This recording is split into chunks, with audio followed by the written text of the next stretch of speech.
Hello, and welcome to the Perfect Franchise Podcast. I'm Kris, and joining me is my wonderful co-host, Andrea. In this podcast, we're on a mission to help you discover all that franchising has to offer. We'll explore expert strategies, interview successful franchise owners, and give you the tools to make informed decisions. So whether you're considering your options or you're ready to take that plunge, we're here to support you every step of the way. So let's jump into today's episode. Hi, welcome to another TPF podcast.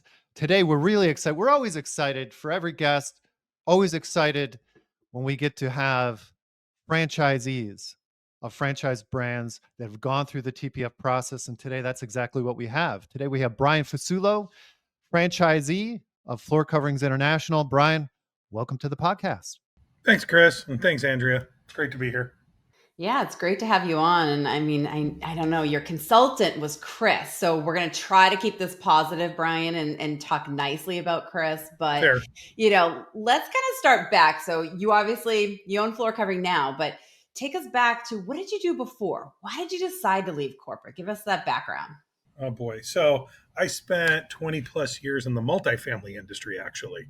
I did all sorts of things. I literally got locked out of my apartment when I moved to Arizona in 2001, 3 months in. And I left with a job as a leasing agent. It was great. It was 50 cents more an hour. I got really crappy bonuses and I got 20% off my rent. So I'm like, sweet, right? I can do this until I figure out what I want to do with my life. 20 years later, I'm a VP for more of a startup company overseeing like 7 states. A lot of work. I had fun. When we were on our 4th rendition of how this company is supposed to be started with a whole new cast of people ahead of me, I decided it was time to move out and went to a smaller owner-managed company based out of Texas. And, unfortunately, just didn't have the best of experiences. I've got hit up by people like Kris for 10 years, right? Hey, LinkedIn, you have the right background to start your own business. Do you want to talk? And I'm like, no, I'm good. In the meantime, my wife and I had talked about potentially starting a business at some point, but had no idea what, how, where. She wound up going from nursing into real estate. She's been very successful there. And then I had a great day at work. Fantastic. Best day ever. Then Kris reached out to me on LinkedIn and asked if I'd be interested in learning about business ownership. And I said, you know what? Yes, I would. I think I'm about done with this BS. And we set up an appointment to talk, and that's how I became a business owner. Yep. Well, as they say, timing is everything, right? So glad I reached out to you on that great day. I'm not sure if you're being sarcastic with that great day. Oh, it was such a bad day. It was such a bad day. So long story short, I took over a portfolio that was failing miserably. Most of it bought poorly right before. So a lot of people don't know this, but in multifamily, most of them have floating interest rates on the apartments. It costs a lot of money to buy a fixed interest rate. So they buy floating ones, not expecting them to double over the course of a couple months. So half my properties had mortgages that could barely cover, or the income that could barely cover the mortgages. It was just one of those weird things. And I've been trying to come up with different things to help them. And I was getting stonewalled. No one was answering me. We weren't the biggest problem. Then all of a sudden, the owner of the company took an interest in Arizona. Like the next day, I had so many people up my that I thought I was getting like a proctology exam. And all of a sudden, I got this performance improvement plan from my boss that outlined things that I've been trying to do for months that had not gotten any legs. So, and then with some just goals that were outlandish. I mean, stupid, like unattainable intentionally. So I felt like I was trying to be chased out at this point is really how I felt. So that literally you hit me up the next day. Yeah. Well, unfortunately or fortunately, I don't know if it makes you feel any better, but your story is not uncommon amongst our clients, right? There's a million different variations of that story, but it's the same story underneath. So Bryan, you entered into the process. Tell us about that experience. And again, you can throw me under the bus if needed, but really talk to talk to us about, what stood out for you as far as the organized process that you went through to be introduced to franchises, to evaluate franchises, and did anything surprise you? Just tell us about it. So ironically, I looked into like one or two franchises on my own. And I mean, when I say looked into, I mean like, what does it take to open this franchise? And then kind of stopped dead in my tracks because it was like, okay, I don't think I'm going to do this. So I have to say, working with someone like you, Kris, actually you in particular, first of all, our personalities hit off well, which is nice because I'm a lot for people. Let's just be honest, my personality's a lot.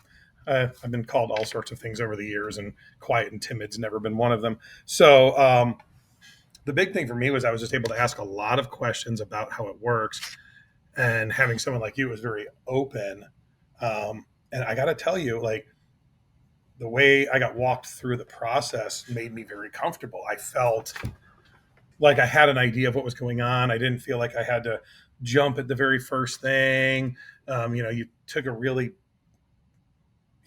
long time. I mean, we had over an hour call, just kind of understanding what I like, what I don't like, so you could come up with a list of franchises that you thought I would like. And ironically, you didn't put one of them in the multifamily world, which you very easily could have done. I know there's 100 of them out there.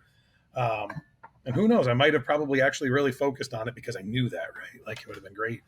But yeah, it was fun. It was you listened to what my experience was, what I liked to do, and you came back with a list of 10, I think it was, that could be potential fits.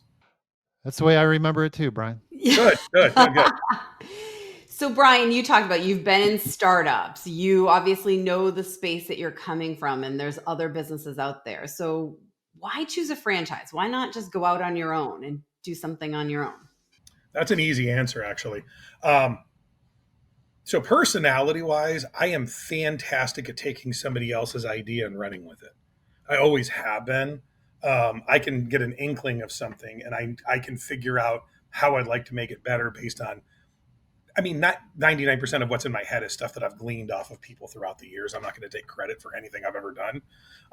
It's just what I've seen, what I've liked, more importantly, what I've really disliked. So the couple things that I knew about a franchise looking into it was, it gave me a starting point, which honestly for me is very important, right? I didn't have to invent the concept of the wheel to begin with, right?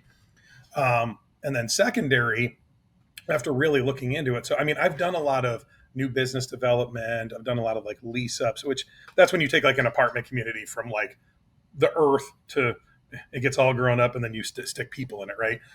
But, there's all the stuff that goes with that. And that's with an established company. And then little things like I've watched companies change to, ironically, things like Salesforce, which is what I use now. Sure, they buy the program and then they spend 8 months of labor and money, hundreds of thousands of dollars to try and develop the software the way they want it. So the way I looked at it was I got a business in a box. As Kris might remember, what was very important to me is I didn't want to work for, and this is not a negative on this specific franchise, but I didn't want to work for McDonald's, right? I didn't want to be what felt like a franchise owner that was still a corporate employee because I had to follow a guideline of everything. I wanted a loose book of do's and don'ts, maybe some best practices, and then go do your thing. And I needed it to be with people that thought the way that I did. Yeah. It's interesting you bring up McDonald's because people are always come into the process with certain preconceived ideas of what a franchise is or what franchises they like. And it's almost always skewed to food. That's the first thing people think of. We think of McDonald's and Dunkin' Donuts and Subway, right? But one of the things I preach is got to keep an open mind. And I don't know if you even remember this, Bryan, but of the brands I presented, you chose 3 to do a deeper examination of. There was floor coverings, which you eventually got into. There was a food, a healthy food franchise concept, and there was also a health and wellness concept, right? So very different. 1 service, 2 brick and mortar. So tell us about, as you went through that process, what were the things that you learned that were important to you as you went through it? Because at the beginning you knew, I don't want McDonald's. I don't want to have a franchise, but really just have a different version of a corporate job. You knew that going in, but a lot of times you don't realize what you really want or what you like until you're in there mixing it up, talking to the brands, seeing how different franchises do different things differently. Talk about what you learned and how you arrived eventually at choosing the franchise you chose. All right. Well, I actually remember several that I didn't pick that you had presented to me as well that were interesting. There were a couple more foods. I do remember one thing in particular, and this is one thing I really liked about using someone like you, Kris. You made sure to begin with, and I don't know if you remember this in our getting to know you call and what you want to do. And I'm sure this is something you ask a lot, but you asked me if there was anything I was opposed to doing, knowing that some people have a predisposition things against things like flooring, because it might not have the glamour and look of a high end exec job, so to speak. And I appreciated that. I really did. So I got on the phone with the first couple. Ironically, I was having a problem getting a hold of floor coverings. Come to find out later that specific gentleman had been like out at something and apologized and got back with me. But I did the first two, did the food one and the health and wellness one. And I was exceptionally interested in the health and wellness one. I loved the concept. It was a infrared and red light therapy. It was kind of a membership program. Made a lot of sense to me. The issue I ran into with that was, kind of research I've done states that you need if you're going to do brick and mortar, you need 2 or 3 really to build and be successful. Like if you want to make money. Well, the problem is you can't find you have to build them all at once. I found out with a lot of the small business loans, right? When you're doing a small business loan, they're not going to help you fund a franchise fee for something you're not going to start building. So it's not like I could buy 3 right off the bat and build one, get it up and running, build the second one. I would have had to come out of pocket each time after that, which is a little rougher, or do individual loans. So that was kind of a pooping point for me. The other is the expense. For me, the brick and mortar, I mean, it's expensive, right? And the areas for the stuff that I was looking at were higher end areas. So the rent was going to be astronomical. And then ironically, so 2 of them were really newer franchises. The 2 that I liked happened to be newer. When I finally got to sit down with floor coverings, learning the established behind it, learning who some of the other companies they'd been with that they franchise, like who the main franchisor is, gave me a feeling of certainty. Knowing that they use an operating system for employees that I've actually used for years made me feel really good because I know that it's very organized. And then just some of the things I learned about them, the way they were changing some of their marketing. Again, my background being what it was, I understood that they were in the middle of trying to take a massive leap, and I felt like it was a good time to get on board now while I still had the opportunity. Excellent. That's great. So Bryan, I want to go back to a point you made. And, I have clients all the time that say, I don't want to buy myself a job. And you mentioned that with McDonald's and, with something like floor covering, you're getting that foundation of support, but it's more of guardrails. Help people understand what's the difference between sort of what you're picturing with floor covering, who's a really well-organized franchise. They've been doing this for a while, but they're not at a McDonald's level. Help people understand what are you getting in that sort of, business in a box? Well, I'm going to tell you a story that gives you one thing to explain kind of what doesn't happen with something like floor coverings, and then I'll talk about what does. We were in our flight class. So floor coverings does 3 in-person classes once you're on board. They do kind of a pre-launch. Like you have, okay, you're opening in 6 weeks, get your crap together, kind of the pre-learning stuff. And then the week before you launch, you go in for another one and they give you some more of the business stuff. And then 90 days later, you come in for, let's see how everyone's doing. And it's funny to watch because a lot of people are more deflated at that point. I'm not sure why, but one guy in particular, I could tell that he took this franchise thinking that he was going to have a corporate job. And a lot of the stuff he said was, well, I don't know, my coach isn't coming to me telling I'm doing things wrong, or why isn't somebody calling me and saying I'm not doing something right? And I literally sat down and explained to the guy, like, you need to stop thinking like an employee. You have a coach. He made it as far to tell me that he used Tom Brady as an example. It made me laugh. He said, Tom Brady never had to go to his coach to ask for help and never, I'm like, you ever watched anything on Tom Brady? Because what you'll learn is all the successful people in the world, they actually go to their coaches and ask for more and ask them to help where they are. So that's what you get with floor coverings, what I've noticed is if I ask a question, I get an answer. If I am struggling with something, I can find somebody that helps. And it could be my own other franchisees. We all try and help each other. And there are some that are better than others, for sure, even in my own market. Um, there are some that don't care about anybody else, and there are some that do. But the ones that care about other people tend to actually be more successful. But what you get is you get a network of knowledge that you can hone in on. And then you get things like, and this is one reason I wouldn't have started off on my own. I could not have opened a flooring company and gotten the pricing that I got on my flooring today. My pricing, especially with my national partners, is very good. It's not as good as if I bought, I'm Costco and I bought 2 million square feet of flooring at once. But for a job to job, like purchase type of situation, even my Mohawk rep was surprised on some of our costing, saying that he's never seen costing that low with anyone. So that's kind of what you get. You get a kind of a do-it-yourself kit, right? It's not a standard one. It's IKEA. There are instructions there. You can put it together, but it's going to take a lot of work on your part. Yeah, that's great. Thank you. I think that's a really helpful dialogue, right? Yeah, that's actually a really great analogy, because you're right. IKEA has instructions, still takes me a long time, and a few swear words too in there. So, so speaking of swear words, you make the leap, you pick floor coverings, you jump. You are now in business for yourself, and we should have said this at the beginning. You haven't even been in business now for a full year, right, Bryan? So half of September, October, November, December, January, February. So we're ending our 5th full month. Yeah. Wow.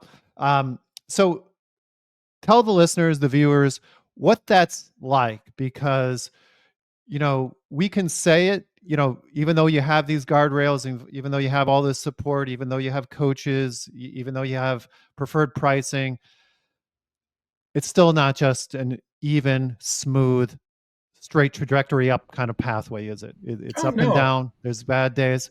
Tell everybody what's really like and what to expect in your first 6 months as a new franchisee. Well, and it's going to be different depending on your market too, right? Like I'm in Arizona. So we hit the ground running, and I did not, this is again, what I like about the franchises. I didn't start with their basic model. I actually staffed up a little higher because I had planned on going a little more aggressive. At one point I planned on possibly still working for a little while, and paying somebody else. And it didn't work out. I didn't have enough time in the day to do both things. So, it's ups and downs. And I mean, I started at the end of what's a really good season into the holidays, right? And then we hit January running. We nailed it. We were new franchise of the month, whatever the heck that means. And then we took a nosedive in February. It slowed down. I'm 50% of the amount of proposals that I had last month for no apparent reason. So we're working on different angles, but that's the thing is there's ups and downs. So it's, what do you do with it? Okay. So I'm not getting leads to run a lot of appointments. So I have a sales guy already in place that every appointment that walks in the door, I'm sending to him. And then I'm doing networking events. I mean, last week I went to probably 8 different things just to try and talk to people. It's you can sit and complain like my friend was doing at the conference because nobody was telling him what he was doing wrong. Ironically, this is the same guy that didn't show up to all the voluntary group calls and everything that you're supposed to be on. But again, they can't make you, right? But I mean, it can be frustrating, right? I mean, I'm 5 months in, I'm still not profitable, but we're close. And again, that's partially because I have 2 employees already. But the scary part being, it's like, ooh, am I going to run out of money before I start making money? I don't think that's the case. But yeah, I mean, that's really kind of the difference in life. I took a massive pay cut to become self-employed. I always joke around when people, I'm like, I'm 45 years old this year, and I took a 50% pay cut to, work for myself. I will tell you though, and this is funny, from day one, the moment I quit that other job, I have been less stressed out, which I shouldn't be, but I've had less stress. I've actually have more of I listen to everybody all the time, like, well, you're never going to have a personal life when you're a business owner. I have more of a personal life now than I did when I was in property management. So, I mean, it's all in how you handle it and how you delegate and how you do things. But yeah. Bryan, that's a good point. And I've owned a couple businesses, and we tell people it's so different working for yourself. It's a different level of stress. And obviously you're in the weeds right now, right? You're 5 months in, some ups, some downs, and it's going to be like that until you get sort of that steady kind of state. So help people know, like, you left more money to go do this on your own, but what was sort of your plan of where are you trying to get to? Not like a number, but why do that? Why take that leap and go build something for yourself? Because a couple years from now, I want to not be working 80 hours a week. Well, I'm not right now, but I want to be able to do things like go to Europe for a month with my wife. So the nice part is my wife left the corporate world too to become a realtor. She was a nurse for 25 years. She still does it a little bit part time. I think mostly it's so my wife's not allowed to have an idle mind too much. It's never good for anybody if she has nothing to do. So she still nurses a few days a month with who she used to, and it keeps her in front of some of her clients too. But at this point, we can go and do things, and I can do things from afar. And if things go well, 6 to 7 more months, I'll have 2 more employees, and then I will be managing more and doing less of some of the day to day. But my personality type is also I need to do every single thing in the business to know how it works to set it up for my business, because it's not the same for everyone, how I want to see it run. So then when I hand it off to somebody, I can go, cool, this is our process. And if you have ideas, change it. But I love growing things. That's what I loved about property management was I loved taking their all individual investments and taking them and developing them and taking the vision and running with it. So I just want to do that with my group. I take them, run with it, make it very successful, make it to the point where it can somewhat run itself with me. You can never fully step away from things. I mean, there's no such thing as a completely absent owner, not for a successful business, but at least having the right people in place. So, I would say a year from now, I'd have somebody running basically the business that would be checking in with me, and I'd have a certain staff size, and I could do things like go visit my sister for 2 weeks in New York just because I want to, or take a trip to Prague because I've always wanted to see Prague. Yeah. Yeah. We'd all be business owners if we could just blink our eyes and wake up on the other side of the first year, right? It's the first year. And I try to tell my clients this. I know Andrea does too. Andrea's been a franchisee a couple of times. So she knows that when you're jumping in and you've got your plan and your spreadsheet, and the spreadsheet says, I'm going to break even after 1 year, let's say. I'm making that up. That's so easy to put your head around when it's just on paper. But when you're in month 5 and you're not profitable yet, you weren't supposed to be, but it's a different kind of butterfly in your stomach when you're actually living through it, right? Yeah. So Andrew, why don't you ready to take this across the finish line with a couple of Yeah. rapid fire questions? Bryan, yeah, this has been great. So we're going to ask you some questions, and this is advice you're going to give other people listening. And so first one would be somebody who's out there that's thinking about becoming a business owner, becoming a franchisee. What's some advice you'll give them as they're sort of exploring this process? So the advice I would give them, and the number one thing I would tell you is learn to stop thinking like an employee. That's really the main thing. If you're trying to get into a franchise thinking that they're going to, or buy a McDonald's, thinking that they're going to give you a blueprint of everything that you have to do on a daily basis of how to be successful, that's not it. So you have to come in with an open mind and your own ideas on how this is going to work for you. But at the end of the day, I mean, if you can make that adjustment in your head, it's a great jump. Just make sure you get into a business that matches things that you like to do, and it's with a group of people that act like you like basically work like you like to work, because you're going to have your mentors, you're going to have your everything else. So if you're talking to the group and you can't stand that person that you're talking to right then, understand you're probably not going to like a lot of the other ones. Find somebody that you connect with, because you're going to be relying on them. And lastly, talk to other franchise owners. Find them, take the list that they give you, but maybe call a couple other ones too. Hear the people that are really positive and hear the people that are really negative. It's kind of like I do with Yelp reviews. Read the best ones, read the worst ones, and figure out what real is. That's great advice. That's great. And so now, let's give someone advice in the position that you're in. You're in less than a year in. What's sort of now your advice to them as a brand new franchisee? How to approach that year one? Well, I'm built a little different than others, and I don't mean that as a, I'm great. I don't care how new I've ever been in anything. I always want to be the best. Now, do I think I'm going to take over the number one guy in the company this year? No. Is my goal for this year the highest goal they've ever seen and reasonably attained in the numbers in their history? It is.